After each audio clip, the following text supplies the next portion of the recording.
Maths trick bye IPS में लेकर आए हैं class 10th subject code 041 mathematics paper code 30/1/2 year 2022-23 question number 11 if A B C from an A P with common difference D then the value of a minus 2b minus c is equal to यदि ए B सी सामान्य अंतर D के साथ एक A P बनाते हैं तो a minus 2b minus सी के बराबर होगा।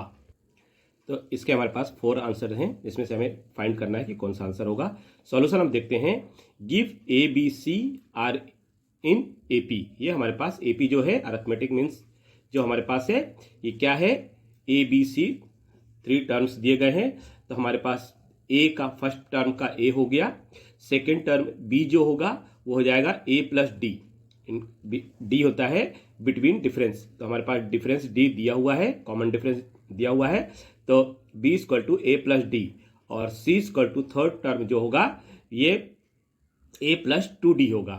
तो C equal to A plus 2d हो गया। हमारे पास क्या दिया है, किसकी वैल्यू फाइंड करना है, A minus 2b minus C is equal किसके होगा, तो a माइनस 2b माइनस सी। इसमें हम लिखते हैं a माइनस 2b, तो माइनस 2 a की वैल्यू a माइनस डी है, फिर हम लिखते हैं इसको c। तो c हमारे पास क्या है, माइनस का c, तो a प्लस 2d हम इसको लिख देते हैं a प्लस 2d। तो ये माइनस में आ जाएगा, जब हम इसको ब्रैकेट खोलेंगे तो ये ओपन हो जाएगा। तो a minus 2a minus 2d minus का a माइनस का 2d, इसमें हम देखते हैं कि a माइनस का है a प्लस का है तो कैंसिल हो जाएगा। माइनस का 2a माइनस का 2d और 2d, तो 2d और 2d 4d हो जाएगा। तो माइनस का 2a माइनस का 4d, तो ये किससे मैच कर रहा है, ये ऑप्शन हमारा c मैच कर रहा है। तो c हमारे पास इसका ऑब्जेक्टिव c हो गया, तो इसका आंसर हो जाएगा c। Question number 12 if the value of each observation of a statistical data is increased by 3 then the mean of the data. यदि किसी सांख्यिकी डेटा के प्रत्येक अवलोकन का मान 3 बढ़ा दिया जाए तो डेटा का माध्य क्या होगा। इसके हमें 4 ऑब्जेक्टिव दिए हैं। Remains unchanged, B increase by 3, C increase by 6, D increase by 3n। Solution if each observation of the data is increased by 3 then their means is increased by 3। तो हम इंक्रीज 3 ही लिखेंगे। तो क्या है, यदि डेटा के प्रत्येक अवलोकन में 3 की वृद्धि होती है तो उसका माध्य 3 से बढ़ जाता है, इसलिए विकल्प भी 3 ही होगा। क्योंकि इसका इंक्रीजिंग डाटा 3 है तो इसका बी ऑप्शन है, तो इसका आंसर बी होगा। क्वेश्चन नंबर 13 पेपर कोड 13/1/2 से लिया गया है। Probability of happening of on event is denoted by P and probability of non happening of the event is denoted by Q। Relation between P and Q। किसी घटना के घटित होने की प्रायिकता को P से और घटना के घटित न होने की प्रायिकता को Q से दर्शाया जाता है। तो P और Q के बीच में संबंध क्या है। हमें ये ऑप्शन दिए गए हैं A B C D, इसमें से बताना है कौन सा है। तो हम सॉल्यूशन में देखते हैं। We know that P event A will acquire plus P event A will not acquire। तो एक इक्वायर, एक होना चाहिए और एक नहीं होना चाहिए, दोनों मिलकर 1 होता है। तो P प्लस Q, P हमारे पास इवेंट होना चाहिए और P नॉट हैपन में, नॉट हैपनिंग में Q आना चाहिए। तो P plus Q equal to 1। तो P प्लस Q हमारे पास कौन सा है, ए ऑप्शन है, तो इसका आंसर भी ए ऑप्शन होगा। पेपर कोड 30/1/2 से लिया गया है। Question number 14 a girl calculate that the probability of her winning the first prize in a lottery is 0.08। If 6000 ticket are sold how many ticket has she bought. एक लड़की ने गणना की कि लॉटरी में उसके प्रथम स्थान जीतने की संभावना 0.08 है। यदि टिकट 6000 टिकट बेचे गए तो उसे कितने टिकट खरीदने हैं। हमारे पास ऑब्जेक्टिव दिए गए हैं A B C D। इसमें से हमें फाइंड करना है कौन सा ऑब्जेक्टिव होगा। तो सॉल्यूशन में क्या है, give total number of ticket sold, हमारे पास कितने सोल्ड किए गए 6000। तो प्रोबेबिलिटी ऑफ हर विनिंग, उसके जीतने की संभावना कितनी है 0.08। Total number of ticket the what के द्वारा, उसके द्वारा कितने टिकट कुल खरीदे गए 6000 इंटू 0.08 हम मल्टीप्लाई करेंगे तो 480 आएगा। 480 कौन सा ऑप्शन है, इसमें हम देख रहे हैं कि 480 जो है वो सी ऑप्शन है, तो हमारा इसका आंसर होगा सी। पेपर कोड 13/1/2 से क्वेश्चन नंबर 15 है, if alpha and beta are the zeros of a polynomial P X equal to X square minus X minus 1, और क्या है 1/a प्लस अल्फा प्लस 1/बीटा इक्वल होगा। यदि a और b एक बहुपद के शून्यांक हैं तो P X equal to X square plus X minus 1, तो 1/a प्लस 1/बीटा इक्वल है, और इसमें हमें दिए गए हैं answer A B C D. तो हमें फाइंड करना है कि कौन सा आंसर होगा। तो हमें क्या दिया गया है, गिवन में X square plus X minus 1 equal to 0। हम इस स्क्वायर में ऐसा लिखेंगे तो अच्छा रहेगा। तो X square plus X minus 1 equal to 0 है। तो हम इसकी तुलना किससे करते हैं, A X square plus B X plus C equal to 0 से। तो A equal to 1, B equal to 1 और सी इक्वल टू -1। तो हम इसको क्या लिखते हैं, sum of roots alpha plus beta. तो हमारे पास क्या हो जाएगा अल्फा प्लस बीटा, तो अल्फा प्लस बीटा, तो हम यहाँ पर देखते हैं alpha plus beta equal to -b/a।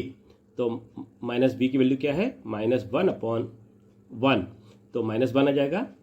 Product of roots, तो ये हो जाएगा अल्फा इंटू बीटा, तो alpha into beta equal to c/a equal to -1/1 हो जाएगा, तो -1 आ जाएगा। तो हमारे पास क्या दिया हुआ है, वैल्यू हम किसकी फाइंड करना है, 1/अल्फा प्लस 1/बीटा किसके इक्वल होगा। तो 1/अल्फा प्लस 1/बीटा में अल्फा इंटू बीटा एलसीएम निकाल लेंगे, तो ये अल्फा प्लस बीटा हो जाएगा। अब हमारे पास क्या आ गया, alpha plus beta upon alpha into beta. तो अल्फा प्लस बीटा की वैल्यू हमारे पास आ गई थी -1, और अल्फा इंटू बीटा की वैल्यू आ गई -1। तो -1 कैंसिल हो गया, तो ये आ गया 1। तो हमारे पास इसका आंसर कौन सा है, 1 ए का है। तो हम इसको यहाँ पर ए सेलेक्ट कर लेते हैं, और इसका ऑप्शन का आंसर ए होगा। पेपर कोड 13/1/2 में question number 16, the least positive value of K for which the quadratic equation 2x² plus kx minus 4 equal to 0 the has rational roots. K का न्यूनतम धनात्मक मान जिसके लिए द्विघात समीकरण 2x² plus kx minus 4 equal to 0 है। तो हमें ये 4 ऑब्जेक्टिव दिए गए हैं, इसमें हमें वैल्यू फाइंड करना है। तो हमें सॉल्यूशन में क्या पता है, if d greater than 0 and a perfect square then the root of the quadratic equation are real unequal the rational. यदि d 0 से बड़ा है और एक पूर्ण वर्ग है तो द्विघात समीकरण की वास्तविक असामान्य और असंगत है। k का न्यूनतम धनात्मक मान ज्ञात करना है अपने को। तो हमने क्या लिया, गिवन इक्वेशन हमें क्या दी हुई है, 2x² plus kx minus 4 equal to 0। तो हमने ax² plus bx plus c equal to 0 से तुलना करी, तो a equal to 2, b equal to k, c equal to -4। If d 0 से ग्रेटर देन है तो रियल रूट होगा। तो हमें कैसे निकालना है, d equal to b² minus 4ac। तो b² के स्थान पे हमारे पास k आ गया, तो k² minus 4 into 2 into -4, c की वैल्यू -4 है। तो k², ये माइनस और ये माइनस, 4 और 4 का मल्टीप्लाई 16 इंटू 2, 16 इंटू 2 32 आ जाएगा। अब इसका मल्टीप्लाई कर देंगे तो ये 32 हो जाएगा। अब k² प्लस 32, अब हमारे पास जो इसका फार्मूला दिया हुआ है वो फार्मूला क्या दिया हुआ है कि -b plus -b² minus 4ac upon 2a। तो ये हमारे पास फार्मूला है। अब k की हम कौन सी वैल्यू रखें कि ये हमारे पास सॉल्व हो जाए। तो यदि हम समझने के लिए यदि हम k इक्वल टू 1 रखते हैं तो क्या होगा, b का स्क्वायर 1 हो जाएगा क्योंकि ये पूर्ण वर्ग होना चाहिए, तभी हमारे पास ये डी की वैल्यू फाइंड होगी। तो 1 रखेंगे तो यहाँ पे बी स्क्वायर के स्थान पे क्या था, के स्क्वायर को 1 का स्क्वायर क्या हो जाएगा, 1 हो जाएगा, प्लस 32 तो 33 हो जाएगा। तो डी का हमारे पास ये से रूट नहीं निकलेगा। जब हम के इक्वल टू 2 रखेंगे, क्योंकि हमें ये धनात्मक ही नंबर रखना है, पॉजिटिव नंबर ही रखना है, तो 2 का स्क्वायर 4 हो जाएगा, 4 प्लस 32, तो ये अपने पास क्या आ गया, 4 प्लस 32 इज इक्वल टू 36। जो 36 है वो उसका रूट बनेगा। तो इस तरह से हमारे पास के की वैल्यू जो हम 2 रखेंगे तो हमारा इसका आंसर आ जाएगा। तो हम लिखेंगे the least positive number of 2, तो इसका आंसर बी होगा, जो इसका आंसर होगा। पेपर कोड 30/1/2 में question number 17, 5/8 sec square 60 minus 10 square 60 plus cos square 45 is equal to, इसमें क्या इसके सॉल्व करने के बाद इक्वल आएगा, ये हमें ए बी सी और डी की वैल्यू दी हुई है, जो हमें वैल्यू फाइंड करना है। तो हम सॉल्यूशन में देखते हैं। We know sec 60 degree equal to 2, तो sec square 60 degree equal to 2 का स्क्वायर 4 हो जाएगा। 10 60 डिग्री इक्वल टू √3, तो 10 स्क्वायर 60 डिग्री इक्वल टू √3 का स्क्वायर हो जाएगा, 3 आ जाएगा। कॉस 45 इक्वल टू 1/√2 होता है, तो इसका स्क्वायर करेंगे तो cos square 45 equal to 1/2। Put value in equation, तो 5/8 sec square 60 degree minus 10 square 60 degree plus cos square 45 degree, ये हमारे पास इक्वेशन दी हुई है। अब इस इक्वेशन में हम वैल्यू पुट करते हैं, तो हमारे पास 5/8 इंटू सेक स्क्वायर 64 है, minus 10 square 60 minus 3 plus cos square 45 1/2। तो यहाँ पर क्या आ गया, ये हमने वैल्यू सब पुट कर दी। तो 5/8 सेक स्क्वायर 64 माइनस 3 प्लस 1/2, 4 से 8 को कैंसिल कर दिया, 2 आ गया, तो 5/2 माइनस 3 प्लस 1/2, तो ये 2 इसका एलसीएम आ गया, तो 2 1 जा 2, 1 आया, तो 1 इंटू 5 5 आ गया, माइनस 2 इंटू 3 6 आ गया, प्लस 2 से 2 डिवाइड किया 1 आया, 1 से 1 मल्टीप्लाई किया 1 आ गया, 5 + 1 6 हो गया, माइनस का 6, ये 0 हो जाएगा अपॉन 2, तो 0 से अपॉन 2 से करेंगे तो 0 ही आएगा, hence option C is answer. तो यहाँ पर देखते हैं कि इसका सी आंसर है। पेपर कोड 13/1/2 में क्वेश्चन नंबर 18 हम देखते हैं। Curved surface area of a cylinder of height 5 centimetre is 94.2 centimetre square, radius of cylinder is 5 centimetre ऊंचाई वाले एक बेलन का वक्रीय पृष्ठीय क्षेत्रफल 94.2 सेंटीमीटर है, तो बेलन की त्रिज्या ज्ञात कीजिए। ये हमने इसका सिलेंड्रिकल फेस बनाया, कर्व सरफेस दिया, तो सिलेंडर इसका बना, और इसमें ये रेडियस r है, इसकी हाइट h है, तो हम इसको लिखते हैं give height of the cylinder 5 centimetre, r हमें 5 सेंटीमीटर दिया हुआ है, और कर्व सरफेस एरिया हमें 94.2 सेंटीमीटर दिया हुआ है।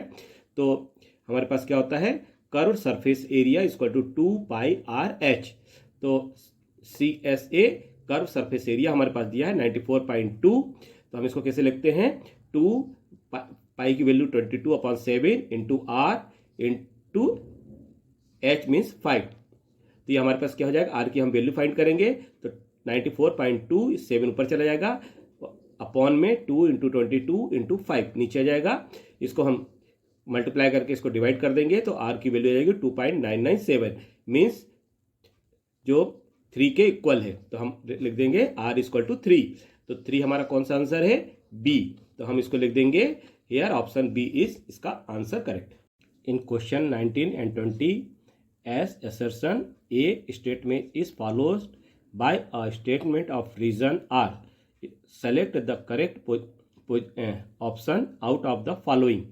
A, both assertion A and reason R are true. The reason R is the correct explanation of assertion A. प्रश्न क्रमांक 19 and 20 में एक अभिकलन A कथन के बाद करण R का कथन आता है, निम्न में से सही विकल्प का चयन कीजिए। तो ये हमारे पास ऑप्शन दिए हुए हैं, B, both assertion A and reason R are true but reason R is not the correct explanation of assertion A। तो हमारे पास क्या है, बी और ए के कारण आर दोनों सत्य हैं, लेकिन कारण ए दावे से ए का सही स्पष्टीकरण है। C assertion A is the true but reason R is false. C दावा ए के सच है, लेकिन कारण आर गलत है। D assertion A is the false but reason R is true. D दावा ए गलत है, लेकिन कारण आर सच है। Question number 19, assertion A. The parameter of triangle ABC is rational number. Reason R. The sum of the square of two rational number is always rational. अभिकथन A, बिंदु त्रिभुज ABC का परिमाप एक परिमेय संख्या है। कारण R दो परिमेय संख्याओं के वर्गों का योग सदैव परिमेय होता है। तो हमको देखना है कि A पार्ट है कि B R पार्ट है रीजन में। तो हम इसका एक डायग्राम बनाते हैं। तो एक डायग्राम बनाते हैं जिसमें से राइट एंगल है। तो ABC, इसमें हमें वैल्यू दी हुई है AB = 2 सेंटीमीटर, BC = 3 सेंटीमीटर। तो हम क्या लिखते हैं इसका सॉल्यूशन में? था hypotenuse of the rectangular ABC में हाइपोटेनस का अपोजिट जो भुजाएं होती हैं वो 2 का स्क्वायर और ये 3 का स्क्वायर। तो रूट में हम लिखेंगे इसका 2 का स्क्वायर 4 और 3 का स्क्वायर 9। तो 4 + 9 13 हो जाएगा।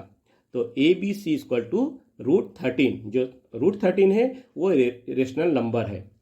तो एरेशन इज फॉल्स हो गया हमारा। तो हम इसका फॉल्स हो गया। तो ये एरेशन में फॉल्स हो गया। तो हमारे पास क्या है? डी जो है वो एरेशन ए जो है वो फॉल्स है, बट रीजन इसका ट्रू है। तो इसका इस तरह से आंसर डी होगा। Question 20, assertion A. Point P02 is the point of intersection of y-axis with the line 3x put 2y = 4. Reason है R. The distance of point P02 from x-axis is 2 unit. बिंदु P02 रेखा 3x + 2y = 4 के साथ y अक्ष का प्रतिच्छेद बिंदु है। कारण में R क्या है? x अक्ष से बिंदु P02 की दूरी की इकाई करना है। Put 02 is 3x + 2y = 4। इसमें LHS RHS इक्वल होगा कब? एसेशन इज 2, या जब एसेशन इसका 2 होगा। तो reason is also true, reason भी इसका ट्रू है, but is not a correct explanation and assertion A. तो इसमें हमारे पास क्या है कि ये एसेशन ए है, तो इसका बी होगा। B both assertion A and reason R is true, but reason R is not the correct explanation of assertion A. तो इसका आंसर बी होगा। यह चैप्टर पसंद आने पर लाइक और सब्सक्राइब जरूर करें तथा मैसेज के लिए बेल आइकन जरूर दबाएं।